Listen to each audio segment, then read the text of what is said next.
marque. Comment est-ce qu'on va créer un nom de marque qui reste gravé dans les mémoires, un nom de marque exceptionnel?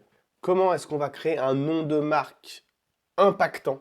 Donc les trois principaux critères, vous voyez sur la gauche de l'écran, court et impactant, comme voilà les marques que je vous ai mis ici, je suis sûr que vous les connaissez.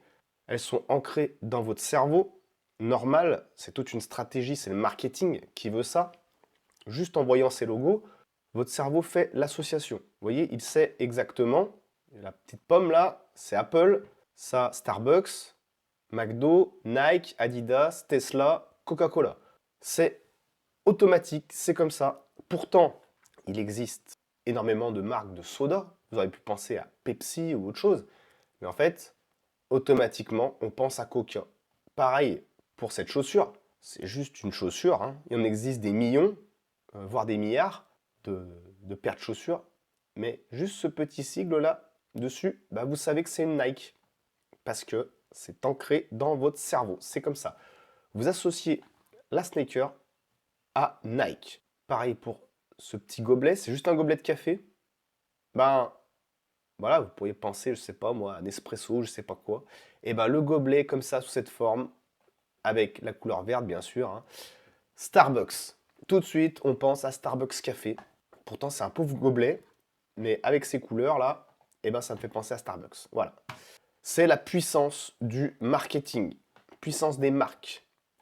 L'influence que ça peut avoir sur des personnes, c'est vraiment ultra puissant. La stratégie de marque, c'est la chose la plus puissante de l'univers, vraiment.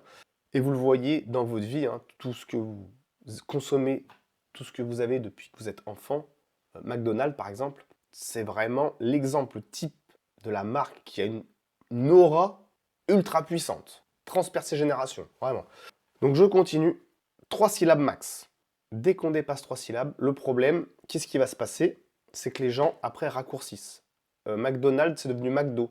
Coca-Cola, c'est Coca. Vous voyez, les gens aiment bien les choses courtes, qu'ils peuvent dire rapidement. L'humain est feignant, donc il n'aime pas les mots à rallonge. Vous voyez, les marques Augustine et je sais pas quoi, là, les yaourts. Je sais pas qui a pondu cette idée, mais c'est n'importe quoi. On crée une marque le plus court possible pour qu'elle soit impactante. Vous voyez, Apple, Nike, Adidas, Starbucks, 2 syllabes, ça claque. Ça, c'est le top. 2, 3 syllabes maxi pour avoir un nom de marque qui est impactant. Ne pas contenir le nom du produit ou de la niche. Donc ça, c'est pour suggérer. On suggère, on ne montre pas. Vous voyez, les stratégies, on va dire, par exemple, on va dire maison du thé ou matcha power ou je sais pas trop quoi, où en fait on met directement le nom du produit ou de la niche dans la marque, ça va être beaucoup moins puissant que si vous suggérez les choses.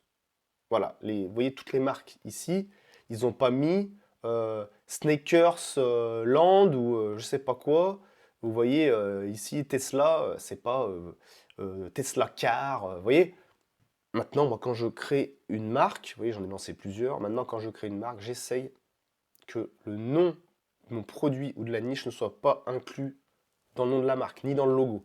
Je fais quelque chose de totalement différent pour un petit peu, voilà, garder le mystère, suggération. Et quand on suggère, c'est beaucoup plus puissant, ça va faire travailler le cerveau humain et il va associer quelque chose de totalement différent à cette catégorie, à ce produit.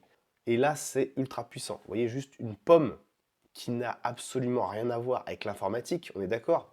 Une pomme comme ça, croquée, eh ben, c'est devenu le logo Apple. Donc, ils ont utilisé Apple, logo de la pomme. Quel est le rapport? Vous voyez, aucun. Aucun. Et justement, ça suggère, vous voyez, la marque suggère les choses.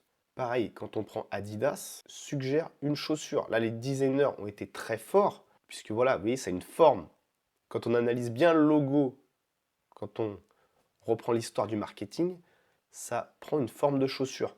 C'est juste 3 barres, comme ça, qui ont été mises, mais vous voyez, ça suggère quelque chose.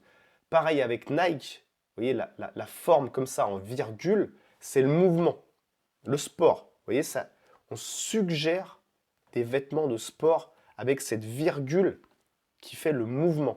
Vous allez me dire, ah, tu vas loin, mais vous pouvez faire vos propres recherches, c'est ça. Le marketing, c'est des choses, on va suggérer, c'est un petit peu de l'inconscient. Vous voyez, on va taper l'inconscient humain. Et ça fonctionne. Vous voyez, le grand M de McDonald's, comme ça, jaune sur un fond rouge, un élément marketing qui a totalement cartonné. C'est vraiment ce logo, comme ça, la forme et les couleurs surtout. Moi, je trouve que maintenant, ce qu'ils ont fait, les nouvelles couleurs, c'est pas top, c'est pas terrible. Mais les anciennes, où c'était jaune sur fond rouge, vraiment, ça claquait avec le nom McDonald's en dessous. Euh, Là, en termes de marketing, c'est ultra puissant. On reconnaissait ce grand M quand on était sur la route très loin, un grand M éclairé comme ça en jaune, on savait que c'était McDo. Voilà, c'est ça la puissance du marketing.